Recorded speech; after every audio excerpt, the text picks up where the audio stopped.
Bonjour à tous, j'espère que vous allez bien. Aujourd'hui, je me suis dit que comme d'ici la semaine prochaine, enfin déjà un petit peu cette semaine, mais surtout la semaine prochaine, on va commencer à attaquer les grosses sorties, quasiment la rentrée des jeux vidéo voilà, de 2024.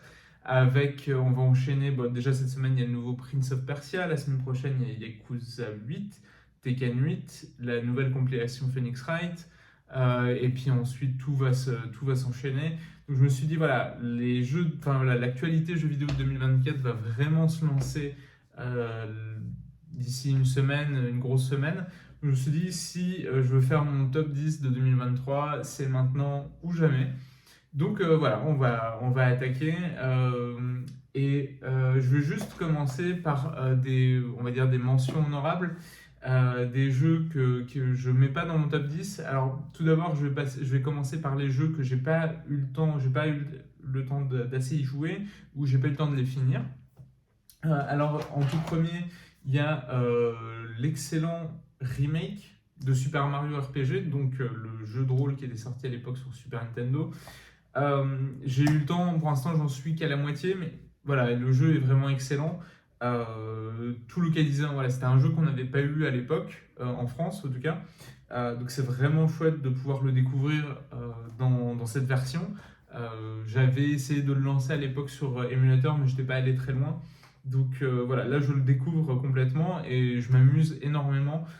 C'est du RPG plateforme, oui, RPG plateforme, comme on a eu Sea of Stars récemment. C'est magnifique, c'est tout en français.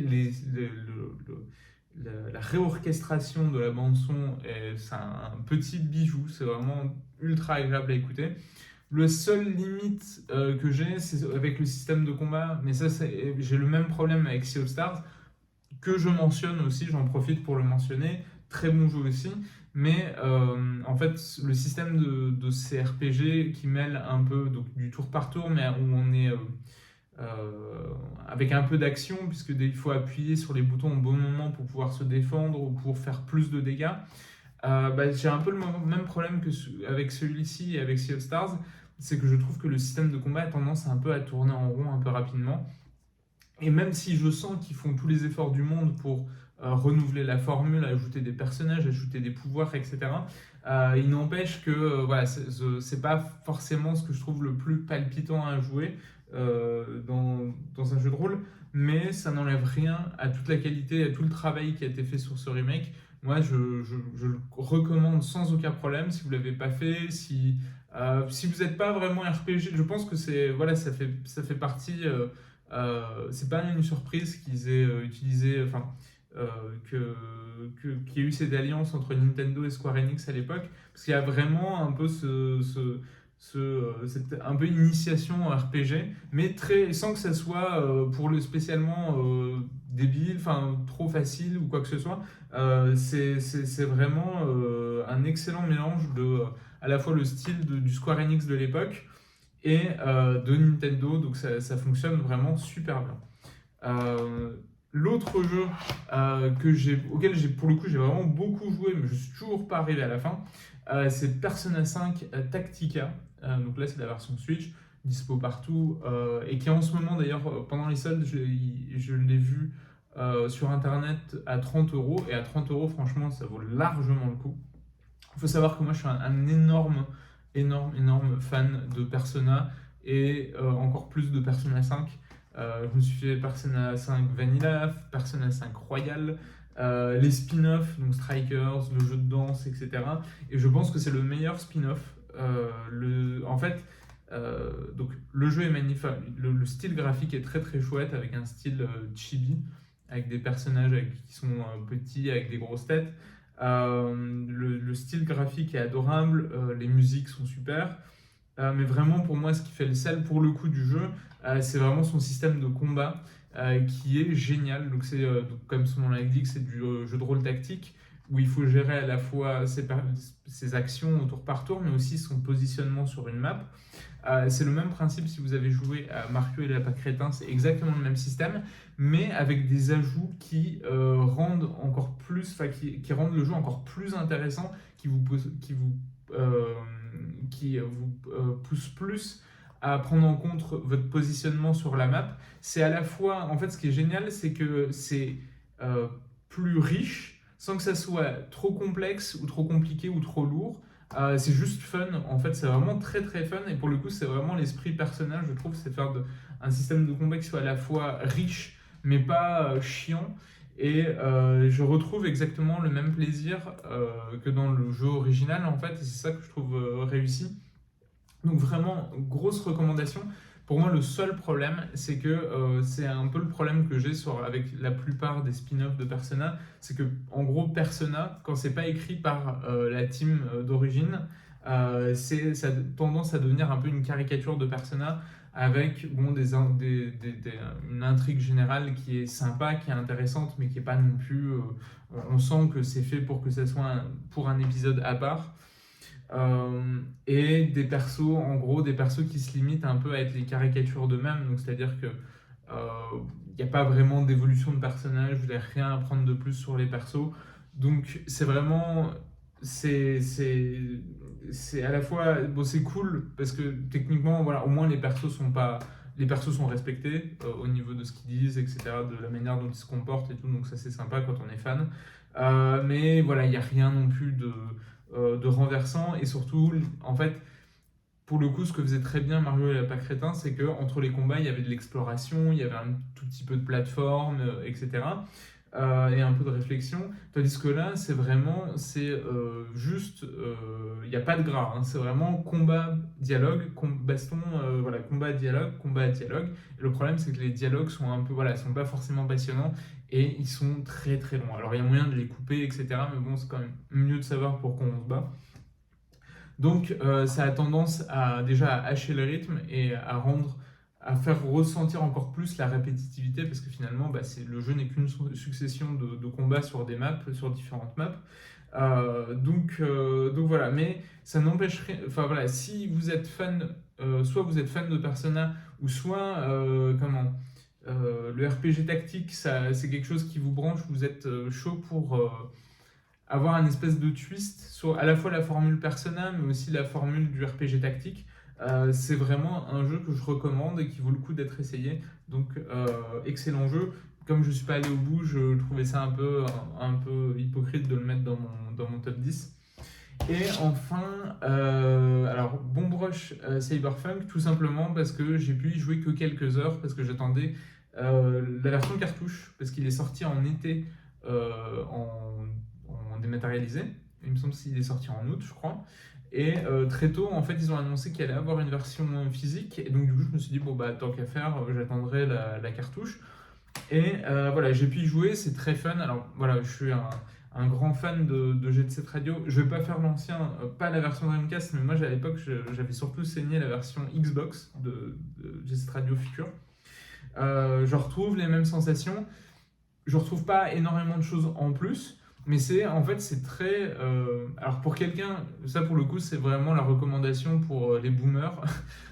Super facile si vous avez dans un entourage des nostalgiques de la Dreamcast, bah, c'est le cadeau idéal parce que c'est vraiment le jeu pue l'ambiance, cette ambiance fin des années 90, le Sega de l'époque. C'est fun. Euh, En fait, peut-être que le jeu. Alors voilà, c'est pour ça que je ne vais pas me permettre de mettre un avis définitif. Donc peut-être que le jeu se cantonne peut-être un peu trop à cet aspect hommage. Mais dans tous les cas, c'est toujours chouette et ça vaut le coup d'être essayé. Moi, ce que je vous recommande encore plus, peut-être, c'est la bande originale qui est incroyable. Si vous allez sur les sites de streaming, genre Deezer, Spotify, Apple Music, il y a des mecs qui ont fait des playlists des différents artistes qui apparaissent dans le jeu. Donc, Bomb Rush Cyberpunk, voilà, ne serait-ce que pour l'OST, allez-y, jetez-y une oreille. Il y a deux autres jeux que je voulais mentionner avant d'attaquer le top 10. Je vais aller vite. Spider-Man 2. Spider-Man 2 qui est très bien, qui est ultra efficace. Mais moi, en y jouant, en fait, et j'ai l'impression que je suis pas tout seul, mais en y jouant, j'ai un peu ressenti la fatigue du triple A, du jeu triple A entre guillemets classique, c'est-à-dire le jeu comment open world avec un arbre de compétences, avec une alternance de phases, enfin, avec toujours les mêmes phases où vous savez votre perso tout d'un coup il va être obligé de marcher à 2 à l'heure et vous devez juste avancer pour que on vous balance l'intrigue sur la tête, le temps de faire avancer le schmilblick. Voilà, c'est un petit peu. Heureusement, Dieu merci, le jeu se réveille dans sa dernière partie et réserve plein de belles surprises. Et voilà, il y a des moments de ouf.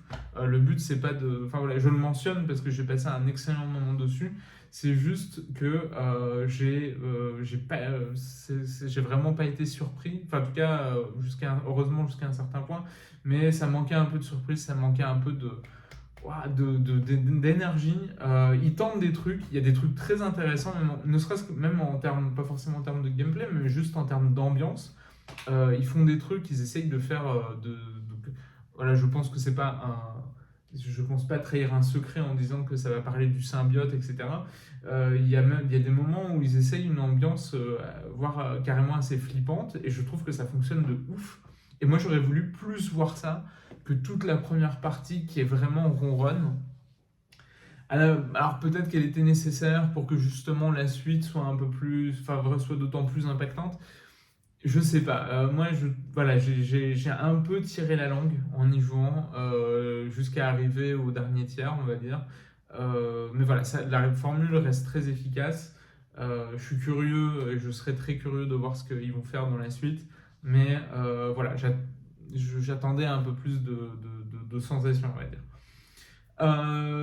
Dernier jeu que je mentionne avant d'attaquer le top 10, c'est Hi-Fi Rush. Donc Hi-Fi Rush, c'est le jeu de euh, Tango Software, voilà, le studio de Mikami, donc le père de Resident Evil, qui a été Shadow Drop en janvier 2023 par Microsoft. Alors ça, c'était un move en termes de communication, c'était incroyable. Le jeu sort de nulle part, directement disponible dans le Game Pass, et en plus, c'est un excellent jeu. Donc voilà, ça, on en veut tous les jours.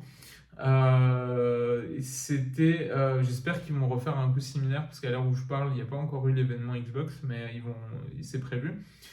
Donc Hi-Fi Rush, c'est bah voilà, vous voyez, enfin c'est un Devil May Cry avec un twist, c'est-à-dire que c'est Devil May Cry où il faut taper dans le rythme de la musique.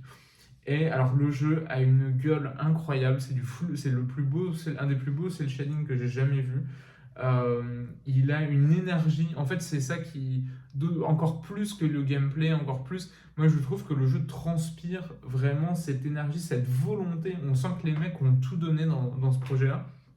C'est d'autant plus ouf qu'il n'y ait pas eu de communication en avant. Et le jeu est super. Le jeu est franchement bien. En fait, je ne le mentionne pas je pourrais le mentionner dans mon top 10. C'est juste que, bon, bah, déjà, il faut faire un choix. Et ensuite, j'ai trouvé que, bah, une fois qu'on a compris comment ça fonctionne, etc., peut-être que le jeu tourne, bah, c'est aussi un petit peu la limite. En fait, bizarrement, j'ai pas trouvé le jeu aussi riche malgré ce twist qu'il rajoute. J'ai pas trouvé le système de combat aussi riche qu'un Devil May Cry classique ou un Bayonetta, donc qui sont des références incontestables. Mais encore une fois, je pense que c'est le premier jeu en plus du Game Director, donc franchement, respect total. Donc c'est pas du tout le but de dunker sur voilà, de critiquer. Euh, Moi, je le mets pas dans le top 10 aussi, alors ça va paraître ultra mesquin, parce que je suis vraiment triste qu'il n'y ait pas de version physique. Alors, il y a des rumeurs comme quoi le jeu va être porté sur Switch et sur PlayStation. Alors, j'espère qu'à l'occasion, ne serait-ce que Limited Run ou autre, un petit éditeur, va nous sortir ne serait-ce qu'une édition, même peut-être même ne serait-ce qu'un tirage limité. Mais j'avoue que les excellents jeux, mais qui sont pas disponibles, dont il nous reste rien, bah, je trouve ça un peu dur, quoi. Déjà là, bah, voilà, je suis embêté, je peux pas vous montrer quoi que ce soit. Et je trouve que c'est dommage pour c'est-à-dire que si jamais il n'y avait jamais de version physique et si pour des raisons X ou Y le jeu doit être supprimé des serveurs, et ben il en restera rien. Alors je sais que voilà, c'est un vieux débat, ça va paraître probablement une position de vieux con, mais moi ça me fait un petit peu triste. Ça n'enlève rien au jeu, je l'ai trouvé excellent, je l'ai trouvé, voilà, il a ses petites limites par-ci par enfin, on sent aussi que c'est un premier jeu, mais franchement s'ils font une suite avec en enrichissant encore plus le gameplay, moi je signe dès demain, ce serait incroyable.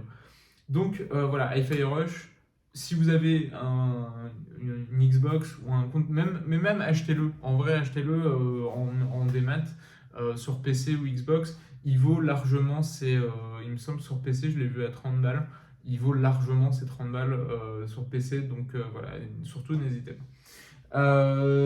Et maintenant, je vais pouvoir attaquer le top 10. Donc, en numéro 10, je vais commencer pour l'évacuer tout de suite parce que c'est un plaisir. Je vous ai parlé d'excellents jeux jusqu'à présent. On va pas se mentir, mon jeu numéro 10 dans mon top, il n'est pas au niveau de tous les. Il est objectivement moins bien que Spider-Man 2. Il est objectivement moins bien que Hi-Fi Rush. Mais je m'en fiche parce que c'est mon top 10, je fais ce que je veux. Et c'est en fait, bah, c'est un plaisir coupable, c'est 100% un plaisir coupable. Malheureusement, encore une fois, bah, là voilà, je viens de vous parler d'Hi-Fi Rush qui n'est pas disponible en physique, mais c'est aussi un jeu qui n'a pas de version physique. Par contre, elle existe dans sa version japonaise, donc il faudra que je la commande. C'est Yakuza Gaiden, The Man Who Like a Dragon, Gaiden, The Man Who Erased His Name. Je crois que c'est ça, le nom complet. Bon, déjà, le nom est accouché dehors. Donc, c'est ce fameux épisode de Yakuza qui est en fait censé faire la transition entre Yakuza 7 et Yakuza 8. Et en fait, plus précisément, qui nous explique ce que faisait Kiryu Kazuma pendant les événements de Yakuza 7. Donc, d'ailleurs, il y a une scène en particulier, enfin voilà, il y a une scène en particulier qui fait la transition entre les deux épisodes. C'est un plaisir coupable parce que c'est clairement un petit jeu. Ça se sent clairement que c'est un espèce de bouche-trou parce que, en fait, surtout en termes scénaristiques, il y a tout un truc donc, sur le fait que à la fin de Yakuza 6, je ne veux pas forcément spoiler, mais en gros, l'idée c'est que Yakuza se fait passer pour mort. Et donc, il adopte une nouvelle identité et il va être utilisé par deux gangs rivaux, même si ce n'est pas vraiment des gangs. En gros, il va passer de l'un à l'autre et il va servir d'homme de main pour ces deux groupes. Et voilà, c'est à peu près tout. C'est en termes de scénario, en termes d'histoire, c'est très inconséquent. Je pense qu'un résumé de 2 minutes sur YouTube sera largement suffisant pour ceux qui ne veulent pas se taper les 20 heures de jeu. Mais en fait, au-delà de cet aspect scénaristique un peu inepte, à part la fin, parce que le final est vraiment excellent, donc à la limite regardez la fin sur YouTube. Voilà, si vous êtes fan de Yakuza, que vous n'avez pas vraiment envie de vous taper 20 heures de jeu avant d'attaquer Yakuza 8, faites-vous la fin de Yakuza, faites-vous un résumé et regardez la fin de Yakuza Gaiden sur YouTube, parce que la fin, honnêtement, ça fait partie des raisons que je l'ai mis dans mes plaisirs coupables, parce que la fin, j'ai trouvé incroyable. C'est du pur fan service, mais tout le final, la cinématique de fin et tout, c'est 2000% du fan service. Mais voilà, je plaide coupable. Voilà, je suis pas un mec de Marvel qui va voir tous les films du Cinematic Universe. Je suis pas. Voilà, il y a plein de trucs dans lesquels je suis pas dedans. En tout cas, un fan hardcore de Star Wars. J'aime beaucoup Star Wars. Je suis pas un fan hardcore de Star Wars. Je suis pas un fan hardcore de Marvel. Moi, ma cam, c'est les mecs, les gros yakuza qui se mettent des mandales, qui arrachent leur chemise d'un geste de la main et qui boivent du whisky et qui règlent leurs problèmes en se mettant sur la gueule, en se balançant des vélos et des chaises sur la gueule. Voilà. Mais le final est génial pour les fans de la série. Voilà, c'est un gros kiff. Et en fait, le système de combat, je pense que c'est un de mes préférés de toute la série. Et il est vif, il est nerveux, il a de la patate à fond. Il y a deux styles de combat. Alors, il y a le style agent avec des pouvoirs un peu spéciaux qui est pas mal. Mais en fait, il y a le style aussi classique qui est en fait le style qu'on a plus ou moins toujours connu. Sauf que là, je trouve qu'en termes de rapidité, d'impact et tout, il est pile poil. Il y a toujours eu des trucs. Je pense que tous les fans de Yakuza ont leur épisode préféré en termes de feeling. Et ben, celui-là, là, pour le coup, il est vraiment. Moi, j'aime beaucoup le système aussi de combat des Judgment. Mais là, celui-là sur Yakuza Gaiden, il est vraiment nickel. Et en plus, il y a toute cette construction. En fait, le jeu est construit. Donc, c'est sur une map alors qu'on a fait 2000 fois dans Yakuza. Et sur laquelle on va enchaîner les quêtes annexes qui nous sont données par un personnage qui est introduit, enfin qui a été créé pour cet épisode, qui est adorable. Alors, j'ai plus son nom. Oh, pourtant, en plus, elle arrête pas de dire son nom à répéter 50 000 fois, mais comme évidemment, j'ai pas pris de note. Mais voilà, il y a le personnage secondaire qui vous donne, la fille qui vous donne les quêtes annexes est absolument adorable. Il y a on apprend aussi, il y a toute une relation qui se fait entre elle et Kiryu qui est vraiment chouette. Donc ça, c'est tout un aspect, pas forcément scénaristique pur, mais scénaristique, on va dire, annexe, qui est très bien, qui est très sympa, ouais, typique dans la veine de Yakuza, en fait. Tout ce système de quêtes annexes, je sais pas pourquoi, alors que vraiment c'est c'est du FedEx. Alors après avec l'enrobage Yakuza, quand même des fois ils mettent des formes, etc. Mais j'étais addict. En fait, la boucle de gameplay, j'ai trouvé ça super efficace. Elle est basique, hein. C'est vraiment, voilà, tape ceci, généralement, ça se règle à coup de poing dans la gueule. Tu récupères de l'XP, tu deviens plus fort, tu acceptes des missions plus difficiles, etc. On achète, c'est un peu comme dans Yakuza 0, en fait, les, les, les, les techniques se débloquent en les achetant. Mais on gagne assez rapidement beaucoup d'argent dans le jeu. Et aussi, il y a tout le système de combat en arène, ça a été vendu comme quoi voilà, il y a toute une partie du jeu qui se passe sur un gros paquebot, qui est une espèce d'endroit où ont lieu tout ce qui est illégal. Alors, une espèce de casino sur l'eau, comme ça, géant, et avec des combats en arène qui sont organisés. Et vous allez pouvoir vous créer votre team. Vous pouvez combattre tout seul, mais vous pouvez aussi combattre avec votre team. Et comme toujours dans les Yakuza, la team que vous allez vous constituer, c'est avec des gars que vous allez recruter pendant vos missions annexes. Et donc on a toujours la carotte. On va toujours débloquer soit des nouvelles techniques en gagnant de l'argent, mais aussi des fois en recrutant des mecs de plus en plus forts. Et on a envie de les tester pendant les combats en arène, vu que le système de combat est vraiment fun. Donc voilà, il y a cette loop, cette boucle qui est vraiment ultra classique, mais elle fonctionne, sur moi en tout cas, elle a fonctionné du feu de Dieu. En plus, en 20-25 heures, c'est plié. Voilà, j'ai passé un excellent moment. Objectivement, voilà, je sais si vous en foutez de Yakuza, vraiment, ça n'a aucun intérêt. Mais si vous êtes ne serait-ce qu'un tout petit peu fan, en plus, il est dans le Game Pass. Donc voilà, si vous voulez le tester, franchement, n'hésitez pas. C'est un jeu bizarrement aussi dispensable que bizarrement génial sur certains aspects. Donc voilà, Yakuza Gaiden, c'est mon top 10. Alors en top 9, toujours pas de jaquette, malheureusement, un autre jeu des maths. C'est un jeu du Game Pass. En fait, en fin d'année dernière, j'étais malade, comme on est malade en hiver, hein, rien de grave, rien de sensationnel. Mais j'étais coincé, j'étais un peu cloîtré chez moi et je voulais plus sortir. Et donc, je me suis dit, je vais tuer le temps en faisant un petit jeu indé dont j'ai entendu parler avec le podcast de Sœur d'édition. Et ils avaient précisé que le jeu était très court. Donc je me suis dit, bah super.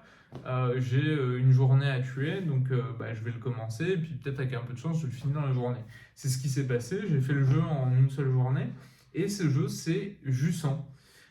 Jusant, donc si je me gourre pas, c'est un jeu de Dontnod. Donc les mecs qui ont fait Life is Strange, voilà, qui sont principalement, enfin qui ont fait Life is Strange, qui ont fait Remember Me avant. Enfin bref, plein d'autres jeux, mais plus des jeux avec une grosse ambition scénaristique. Et Jusant, en fait, c'est un jeu d'escalade. Et en fait, alors j'ai pas envie de vous spoiler, mais c'est juste en gros, vous dirigez un personnage qui a une petite bestiole sur l'épaule. Et en gros, vous comprenez que votre perso va à la volonté d'escalader une grande tour.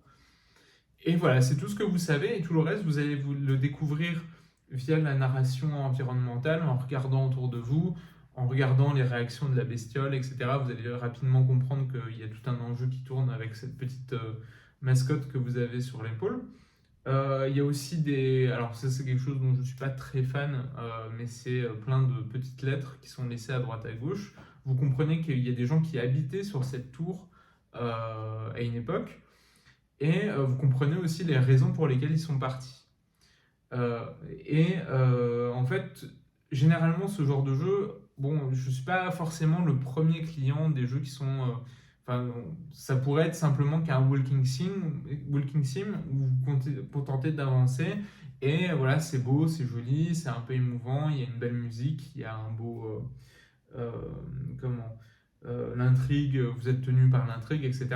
C'est très bien, mais je suis pas, c'est pas forcément. S'il n'y a pas de gameplay, s'il n'y a pas un minimum de gameplay, j'ai du mal à être accroché.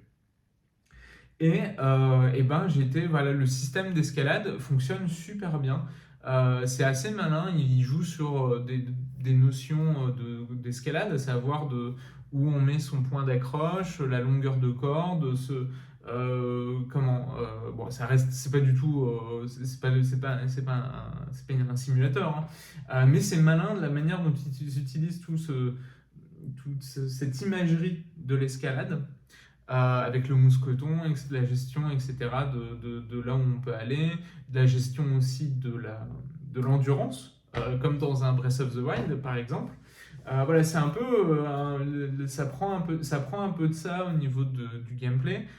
Et donc, au début, on avance sans trop se poser de questions, et puis au bout d'un moment, on comprend, enfin voilà, il va falloir vraiment faire gaffe, regarder où est-ce qu'on va aller, etc., voir les différentes prises, où est-ce qu'on peut aller, comment y aller, etc. Et je me suis vraiment pris au jeu. Donc c'est un jeu très court, hein, encore une fois, entre 3 et 5 heures, et en fait, il fait pile poil la bonne durée. C'est-à-dire qu'au moment où on se dit, bon bah voilà, j'ai à peu près vu, j'ai l'impression qu'ils ont un peu fait le tour de ce système, paf, c'est là, on arrive dans le dernier morceau du jeu. Donc au niveau de la durée, c'est nickel. L'ambiance, c'est incroyable. En fait, du coup, je me suis pris le jeu sur la gueule, comme ça, je l'attendais pas du tout. J'étais pas du tout. Honnêtement, si j'en avais pas entendu parler dans un podcast, j'aurais probablement jamais essayé. Le jeu, déjà, visuellement, c'est magnifique. Il me semble, si je dis pas de conneries, je crois que c'est l'Unreal Engine 5.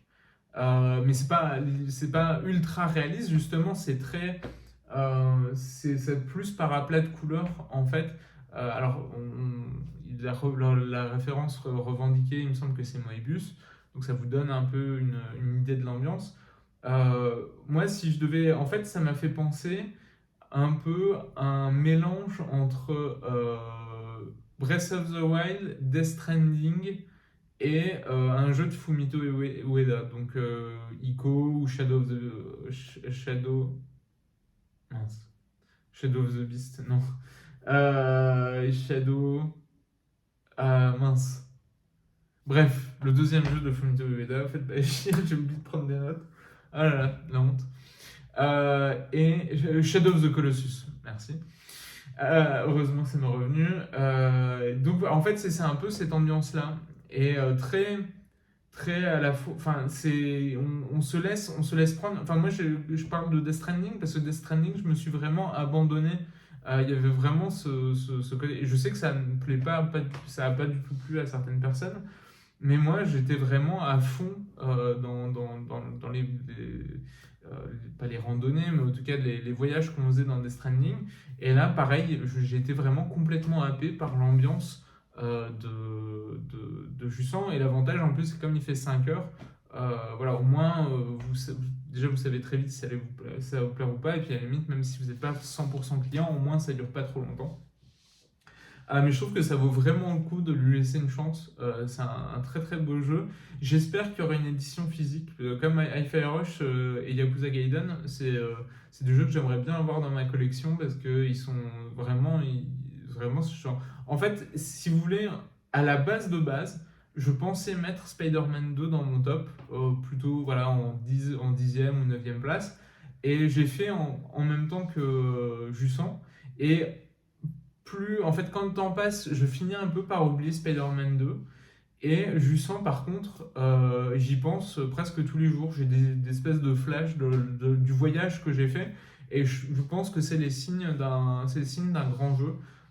Donc voilà, Jussan, ce sera mon top 9 de cette année. Vraiment, je le recommande très chaudement. Donc, j'ai dit dispo dans le Game Pass. Et sinon, il me semble qu'il coûte entre 20 et 30 euros. Il les vaut largement. Et là, heureusement, là j'ai une jaquette, mais on va aller très très vite sur celui-là, puisque je vous en ai déjà parlé l'année dernière. C'est Ghost Trick. Donc Ghost Trick, le remaster, parce que pour le coup, c'est vraiment juste une version relissée en HD du même jeu du jeu de la DS. Ghost Trick, bon, j'en ai déjà parlé. Alors, c'est un peu abusé de le mettre. Certains m'ont trouvé abusé que je le mette en top 8. Mais voilà, déjà, je fais ce que je veux parce que c'est mon top. Mais en fait, j'ai réalisé à quel point le jeu était brillant grâce à ce remaster. Quand je l'ai fait à l'époque, je le trouvais déjà très cool. Mais voilà, j'en avais gardé un excellent souvenir. Mais en y rejouant, en profitant en plus, ces graphismes HD, en fait, c'est cool de voir enfin toutes ces animations incroyables. Moi, j'adore l'animation. Quand les personnages, on sent qu'il y a eu un travail très précis qui a été apporté aux animations des personnages. Et là-dessus, c'est un régal. L'intrigue est vraiment cool. L'intrigue est typiquement dans la lignée des meilleures intrigues de Phoenix Wright. Ça vous emmène, voilà, ça peut partir en twist. Voilà, donc je n'irai pas beaucoup plus loin, enfin je ne vais pas m'étendre non plus 10 heures dans la mesure où je vous en ai déjà beaucoup parlé. C'est Ghost Trick, c'est de la bombe. Alors là c'est donc c'est une version physique que j'ai importée japonaise. Il me semble il est soldé encore sur les différentes, parce qu'il est sorti partout, Xbox, PC, Switch, PlayStation. Donc profitez-en si vous le trouvez. Il me semble que pendant les soldes, il est vendu une vingtaine d'euros. Pareil, ça représente une grosse dizaine d'heures de jeu et ça vaut largement le coup. Et vous allez vous fendre la gueule et vous allez jouer à quelque chose de différent. C'est de la réflexion, mais faite de manière complètement différente et ça vaut largement le coup. Voilà, donc ça sera mon top 8. Top 7 du coup, alors de nouveau pas de jaquette puisque c'est un jeu que j'ai acheté en démat, il existe, il est bien dans les boutiques, c'est Final Fantasy Theatrhythm Final Bar Line. Donc c'est cette version Maxi Best of Plus de Final Fantasy Theatrhythm, donc Final Fantasy Theatrhythm FFT, je vais l'appeler à partir de maintenant parce que ça c'est pas forcément évident à dire. Donc c'est un jeu de musique qui vous permet de jouer avec toutes les musiques de Final Fantasy, des différents Final Fantasy. Et quand je dis les différents Final Fantasy, c'est tous les Final Fantasy, donc de FF1. Alors il n'y a pas FF16 jusqu'à FF15, donc tous les épisodes canon, les épisodes évidemment aussi en ligne, le 11 et le 14. Il y a énormément d'épisodes, c'est abusé à quel point il y a de la musique de FF14. Moi j'adore la musique de FF14 donc il n'y a pas de souci. Mais aussi, et c'est pour ça que je l'ai acheté en démat, c'est parce que j'avais pris la version ultra deluxe, je sais pas quoi. Et en fait, c'est pour ça que je l'ai mis c'est aussi pour ça que je l'ai mis dans mon top, parce que c'est un jeu auquel j'ai joué un peu toute l'année. Parce que, alors, on pense, voilà, c'est probablement, en fait, si vous voulez, le jeu de base est déjà ultra long. Vraiment, pour finir toutes les musiques du jeu de base, déjà vous allez manger. Il y a vraiment, il y a de quoi faire, il y a largement de quoi faire. Mais ce qui était vraiment cool, c'est que en fait, ils se sont servis de cet épisode pour ajouter une tonne de DLC en plus. Et franchement, autant les DLC, je suis un peu comme tout le monde, hein, ça m'éclate pas de repasser à la caisse pour un jeu que j'ai déjà acheté. Il y a des DLC complètement amusés. Voilà, je vais parler dans mon top de Street Fighter 6. Les costumes à 5 euros, on peut en parler, donc ça c'est scandaleux. Mais quand il y a autant de contenu, que c'est autant de bon contenu, franchement, c'est pour moi, je trouve que c'est que du bonus. Et du coup, il y avait une version, il me semble, qui était à 110 euros du jeu, donc qui est le double du prix du jeu. Mais en fait, pendant quasiment toute l'année, on a eu, je crois que c'était le mercredi ou le jeudi, il y avait des nouvelles musiques qui popaient quasiment toutes les semaines. Et c'était génial. En fait, ça a accompagné une partie de mon année. Comme ça, j'étais toujours curieux de voir les différentes musiques qui popaient. Et donc, il y a eu des musiques de Nier, il y a eu des musiques de Bravely Default, je sais pas s'il y avait Bravely Default. Il y avait Octopus Traveler, ça c'est sûr. De Mystic Quest, enfin des différents. C'est toutes les séries, en gros, tous les RPG qui sont de près ou de loin liés à Square Enix, Square Enix. Euh, Tout le monde y est passé et c'était vraiment cool. Ça a apporté énormément de diversité aussi aux playlists. Et c'était chouette de redécouvrir tous ces morceaux. En plus, voilà, donc le jeu est ras la gueule de contenu. Encore une fois, même si vous voulez pas dépenser 110 euros, la version de base est largement, il y a largement de quoi faire. Il y a, en termes d'accessibilité, enfin, on s'amuse très bien en facile et la difficulté est très progressive et on peut passer beaucoup de temps à essayer de gérer les niveaux de difficulté les plus élevés. Et le système, je trouve le gameplay, enfin de toute façon les jeux de musique c'est du gameplay pur et je trouve le système est, enfin il est imparable quoi. C'est vraiment, je le trouve génial et la transition du tactile parce que comme c'était des jeux 3DS de base, la transition au stick je trouve fonctionne très très bien et j'ai absolument pas envie de retourner en arrière. Donc voilà, vraiment en plus tout l'habillage, tout. Enfin voilà, c'était vraiment. En fait, c'était cool parce que pendant toute l'année, on a célébré Final Fantasy grâce à ce jeu. Enfin, j'ai célébré Final Fantasy grâce à ce jeu. Et voilà, c'est une de mes séries de cœur. Et donc voilà, encore une fois, c'est très. De toute façon, c'est mon top, donc c'est très subjectif. Mais voilà, c'est un jeu qui m'a régalé toute l'année, donc je voulais le mentionner dans mon top 10. Alors, on va reprendre. Là, j'ai de nouveau une version physique. Et donc c'est le top 6 du coup. Et c'est un jeu que je voulais vraiment mentionner parce qu'il s'est fait un peu oublier. C'est Cereza and the Lost Demon que j'ai pas vu dans beaucoup de tops de fin d'année. Et donc Bayonetta Origins, donc c'est un spin-off de Bayonetta, donc enfin même un prequel, donc, et qui nous raconte l'enfance de Cereza, donc de Bayonetta et du démon Chouchou. Et voilà, c'est un nom qui va parler si vous avez fait les différents Bayonetta, en particulier, enfin, même tous, quoi. Mais donc voilà, c'était une surprise. C'est un jeu qui a été annoncé et qui est sorti très rapidement dans la foulée.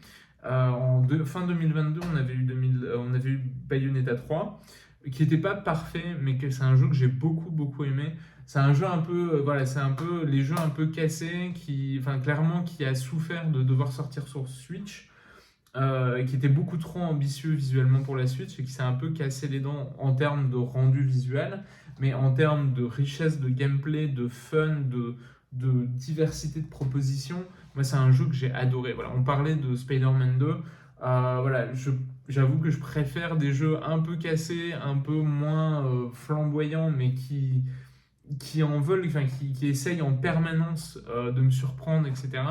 Plutôt que voilà, la même recette plus ou moins resservie avec un petit twist par-ci par-là. Donc voilà, j'avais beaucoup aimé Bayonetta 3. Et en fait, dans la foulée de Bayonetta 3, est sorti très rapidement, donc en début 2023, Cereza and the Lost Demon, qui est, en fait, c'était d'autant plus une surprise, à tous les niveaux, visuellement, rien à voir, en fait, ça reprenait le style visuel des contes pour enfants. Donc je trouve, ça, on le voit un peu sur la jaquette, c'est un style vraiment adorable, qui fonctionne super bien. En plus, pour le coup, qui était très adapté à la Switch, qui fait tourner ça sans problème. Euh, Plus simple aussi en scope, des petits niveaux. Et c'est de l'action, action, exploration, aventure, en fait. Et c'est génial. Et en fait, tout le principe du jeu est que vous dirigez les deux personnages en même temps. Et il faut à la fois pour que ce soit dans les combats ou pour résoudre des énigmes. Et alors, je trouvais ça brillant. Voilà. Je n'ai pas d'autres mots. Je sais qu'il y a des gens qui ont trouvé ça redondant, je comprends le rythme. C'est pas qu'il est lent, mais le rythme est posé. Je dirais plus c'est posé, le jeu avance tranquillement. C'est pas le jeu le plus frénétique, c'est sûr que voilà, pour les fans de Bayonetta, ça a été un sacré choc. Mais je trouve ça malin, c'est un twist intéressant.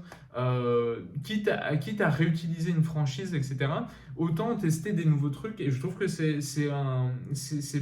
plutôt bien vu. Donc le système de combat, on utilise les deux persos en même temps, ça peut faire peur. Donc un perso par stick, enfin carrément un perso par Joy-Con, en fait, comme on est sur Switch, donc par moitié de manette. Ça fonctionne étonnamment bien. Alors évidemment, on s'en mêle les pinceaux, il faut un certain temps d'adaptation.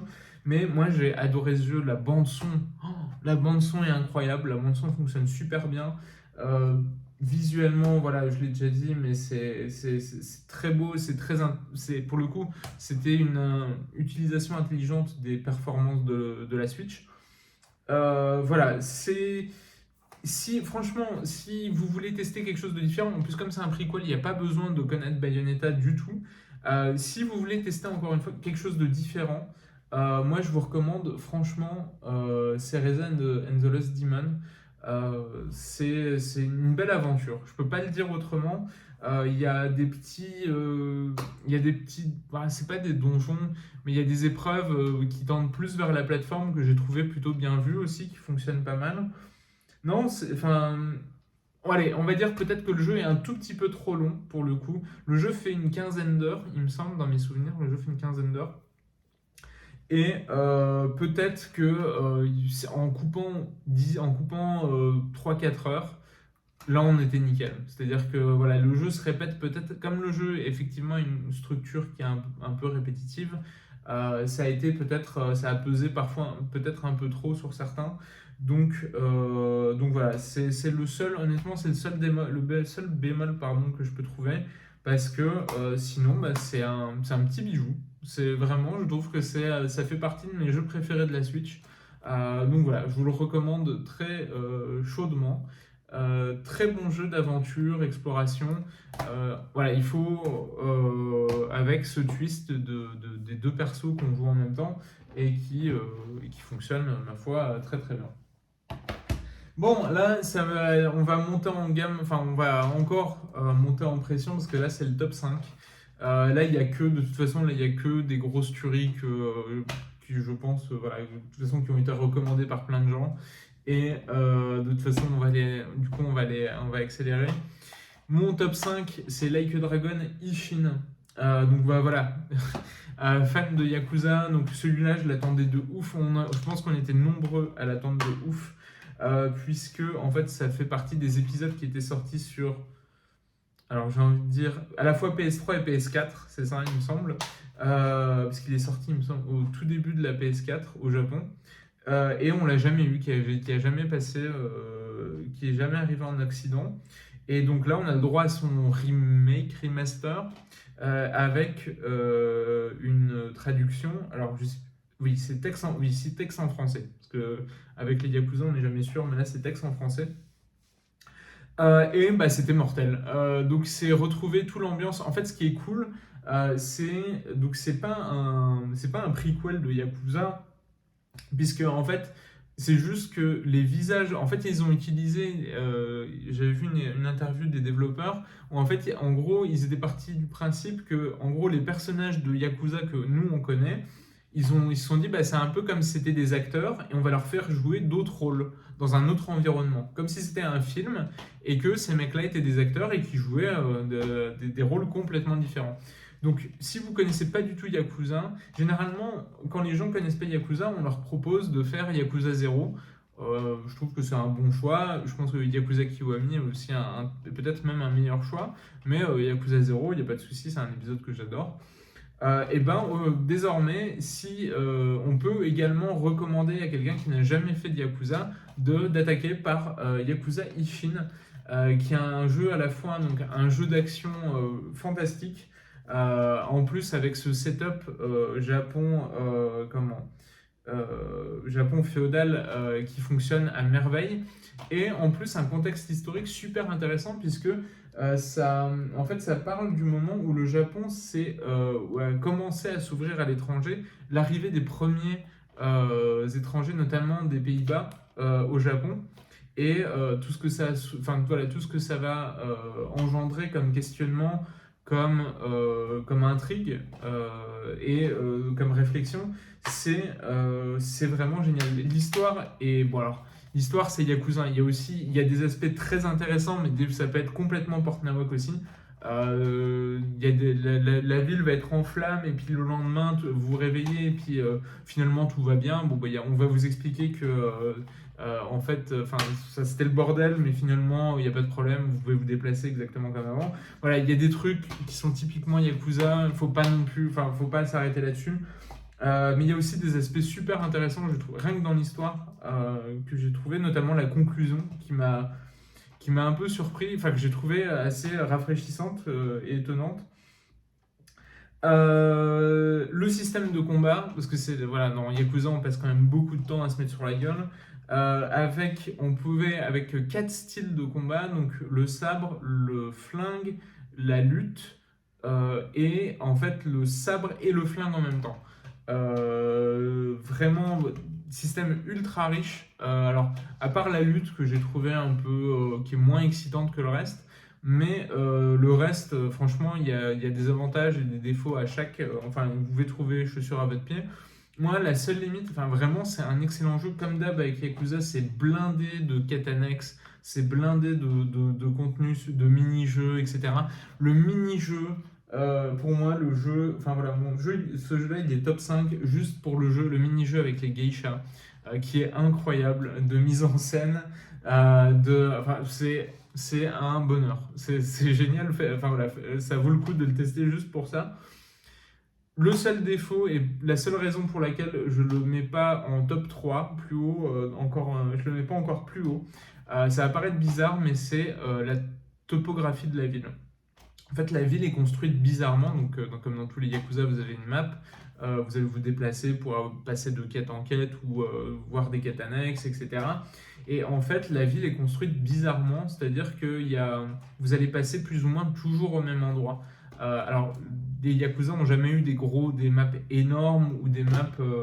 Mais il y avait toujours. En fait, c'était construit de manière où on s'ennuie jamais. Il y a toujours un truc à faire, une petite activité, etc.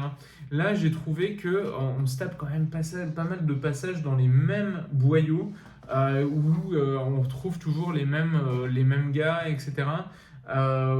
J'ai pas vraiment kiffé. Je trouve que ça alourdit. Alors déjà que les Yakuza, c'est beaucoup d'aller-retour, passer d'une mission à une autre, etc. Mais alors là, on le sent encore plus. C'est la seule limite que j'ai. Et c'est dommage que la ville n'ait pas été mieux conçue. Parce que voilà, il y a cette grande artère principale, il y a là où vous commencez, là où il y a tous les restos, etc. Et entre les deux, il y a cette zone où il se passe pas grand chose, et malheureusement, on est obligé d'y passer un moment, enfin, on est obligé de la traverser un paquet de fois. Voilà, il y a toujours du déplacement automatique, il y a des espèces de taxis, donc des espèces de pousse-pousse. Heureusement qu'ils sont là d'ailleurs, parce que sinon le jeu sera encore plus compliqué, enfin, serait beaucoup plus lourd. Donc voilà, il y a du déplacement automatique, Dieu merci, Mais voilà, malheureusement, il n'empêche que ces déplacements à rallonge m'ont un peu fatigué. Donc c'est dommage, ça gâche un petit peu le rythme du jeu. Mais franchement, si vous êtes fan de jeux d'action, vous êtes fan du Japon, vous êtes fan des Yakuza, c'est un indispensable. Bon, top 4, alors c'est là qu'à partir de là que le choix a dû commencer à être très compliqué. Top 4, je suis obligé de mettre, que top 4 Super Mario Wonder, La mort dans l'âme. Donc voilà, moi je suis un énorme fan de... Qui n'est pas fan de Mario, de Nintendo? Cet épisode était incroyable. Voilà, c'est très compliqué de résumer rapidement un jeu aussi exceptionnel, mais le, comment, le level design est une leçon incroyable. Enfin, le nombre, en fait, ça a déjà été analysé dans 1 milliard de vidéos, donc je me sens très con de devoir le répéter là tout de suite. Mais c'est hallucinant à quel point les mecs arrivent à trouver en permanence des nouvelles idées et à apporter une nouvelle idée et à construire dessus pendant tout un niveau et passer à autre chose complètement. Et enfin, c'est en permanence, j'hallucinais. En fait, en permanence, il y a des jeux sur la perspective avec le personnage qui arrive en premier plan et pour cacher des trucs qu'au final tu ne vois que que tu vois. Enfin, il y a des jeux avec la perspective, il y a des jeux avec des idées de gameplay, il y a des nouveaux costumes, il y a tout ce principe donc avec les Fleur Wonder où à chaque fois le niveau va se transformer complètement. Alors des fois c'est assez anecdotique, ou alors c'est plutôt simple, mais il y a au moins toujours une idée qui va transformer en plus le niveau. En fait, ma seule limite, c'est un crève-cœur de devoir le dire, c'est que comment j'ai trouvé le jeu un peu trop simple, malgré tout. Enfin, le jeu m'a pas opposé assez de résistance. Alors, je sais très bien que il y a le fameux tout dernier niveau à débloquer. J'ai débloqué tous les niveaux secrets, sauf le dernier, parce que j'avais la flemme. Et je sais qu'il y a ce fameux dernier niveau qui est effectivement qui est ultra dur, etc. Moi, et c'est très bien, et c'est cool, honnêtement, c'est cool qu'il y ait ce genre de secret à débloquer, ça je suis 100% pour. En fait, j'aurais aimé que cette difficulté soit un tout petit peu plus répartie sur toute la longueur du jeu. Parce que pour moi, le plaisir aussi, moi j'adore la plateforme, c'est probablement mon genre de jeu préféré, c'est comme ça que j'ai découvert les jeux vidéo. Et c'est le genre de jeu auquel je joue le plus. Enfin, en tout cas, je suis toujours curieux de tester des nouveaux jeux de plateforme.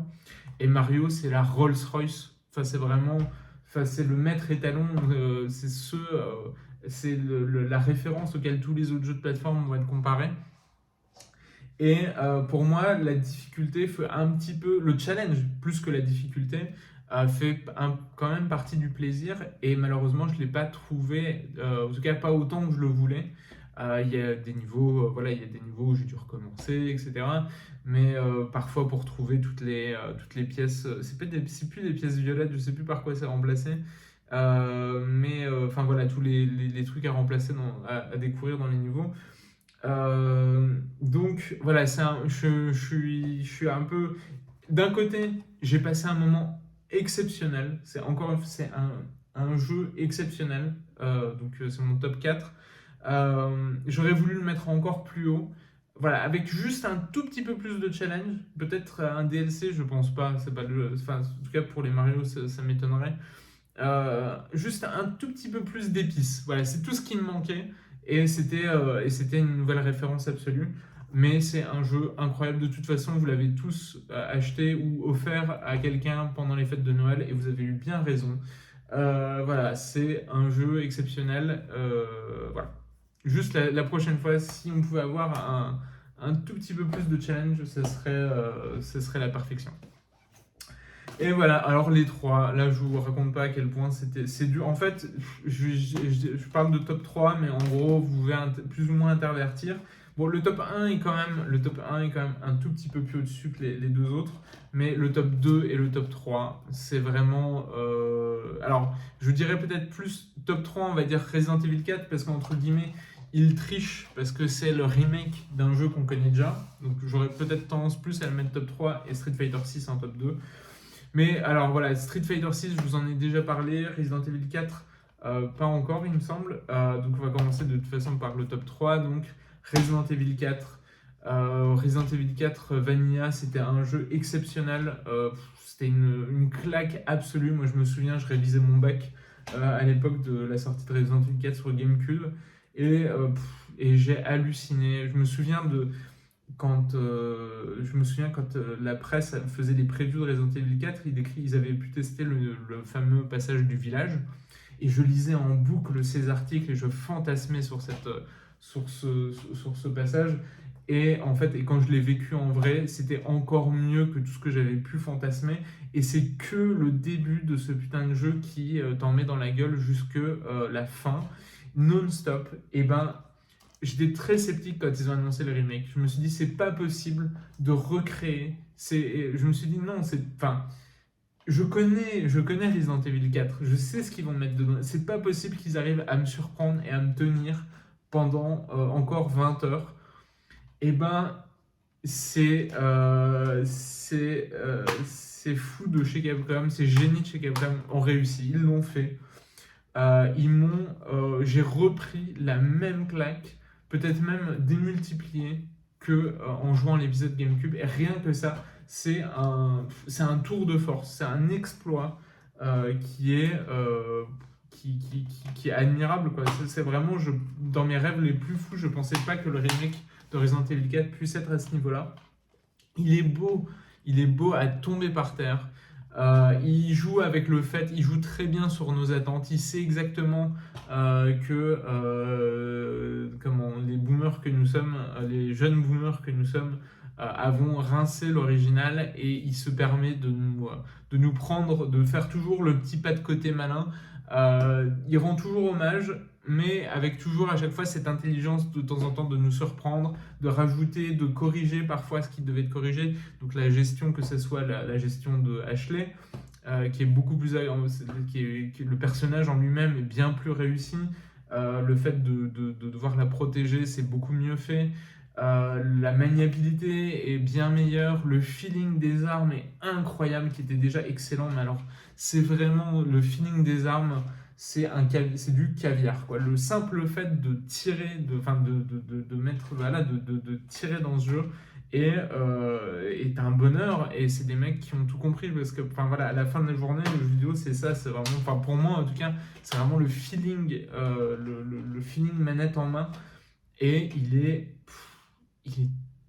c'est tellement bon. C'est vraiment, et en plus, en septembre, ils ont remis une couche avec la campagne, avec le DLC de Ada. Si vous n'avez pas fait Resident Evil 4, enfin voilà, vous n'avez aucune excuse. Faites le remake, faites l'original, faites le remake. Et si vous avez fait Resident Evil 4, faites le DLC de Ada, qui coûte 10 € il me semble. Pour 10 €, vous allez en avoir pour 6 ou 7 heures de jeu en plus. Et en fait, vous retraversez les événements du remake, enfin les événements de Resident Evil 4, mais du point de vue de Ada. Et pareil, c'est tout aussi excellent. C'est vraiment... Franchement, Capcom cette année, ils ont plié le game. Ils ont plié 2 classiques avec Resident Evil 4 et Street Fighter 6. Franchement, respect. Et puis voilà, je sais pas quoi rajouter sur ce jeu incroyable qui est vraiment m'a mis une claque à un point où je n'espérais même pas. Enfin, et voilà, donc Street Fighter 6, j'en ai déjà parlé. Street Fighter 6, vraiment excellent. J'ai joué autant sur PC, sur Steam Deck, sur PlayStation 5. Je me fais latter la gueule en permanence, il n'y a pas de souci avec Chun-Li et Yuri. J'alterne entre Yuri et Chun-Li. Mais voilà, je me fais tout le temps latter la gueule, mais je m'éclate tout le temps parce que le feeling, le système de jeu est vraiment parfait. Il est en béton armé. À la fin de enfin, voilà, les jeux de baston, évidemment, c'est important qu'il y ait du contenu, c'est important qu'il y ait un bon solo, enfin, qu'il y ait des trucs à droite à gauche, parce que c'est ça qui va faire que les gens achètent le jeu. Il y a besoin de.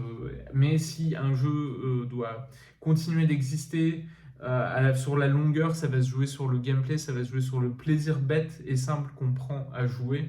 Et en termes de plaisir, en fait, c'est ça qui réunit les jeux qui sont au sommet de mon top 10.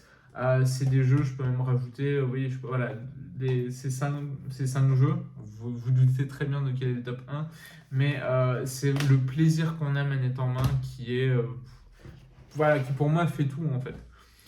Et j'en suis, putain, je vais faire 1 heure de vidéo, je suis vraiment désolé de faire des vidéos aussi longues, mais je peux pas m'empêcher de jacter non-stop quand il s'agit des jeux que j'adore. Donc Street Fighter 6, top 2, c'était largement mérité. Merci Capcom pour ce double, de ces 2 classiques qui nous ont sortis en 2023. Très très hâte pour Dragon's Dogma 2 en mois de mars. Et évidemment, mon GOTY, mais voilà, le mec vachement original. Zelda Tears of the Kingdom, et ben c'est un peu en fait c'est un peu le même raisonnement qu'ici. Je vais être honnête avec vous, quand on a eu les premières présentations de Tears of the Kingdom, j'avais peur. Je me suis dit mais ils vont nous ressortir la même map. Je pense que comme beaucoup de gens, hein, ça va être juste la même map mais avec des trucs en plus, avec juste un délire de Lego, un délire Minecraft. Est-ce que vraiment ça valait les coups de ressortir un jeu juste pour ça? Est-ce que c'est pas un DLC de luxe, etc., etc. Toutes les interrogations enfin toutes les critiques que les gens ont pu faire en amont, honnêtement, j'ai fait les mêmes dans ma tête, il n'y a pas de souci.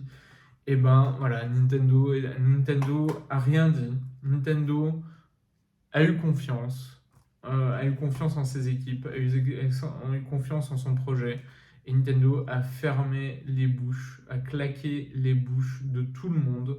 Voilà, l'année dernière, il n'y avait que Baldur's Gate 3 qui arrivait à tutoyer Tears of the Kingdom. Baldur's Gate 3, voilà, j'en profite pour le mentionner vite fait. Je viens seulement de m'y mettre sur PC. Donc voilà, j'en parlerai peut-être un jour. Honnêtement, vu le temps que ça va me prendre pour le faire, voilà, c'est pas demain. J'ai pas fait Baldur's Gate 3, c'est pour ça qu'il est pas dans mon top. Mais à part Baldur's Gate 3, pardon, Tears of the Kingdom, c'était incroyable. Que ce soit la direction, tous les ajouts qui ont été faits au niveau de la direction artistique, la performance technique.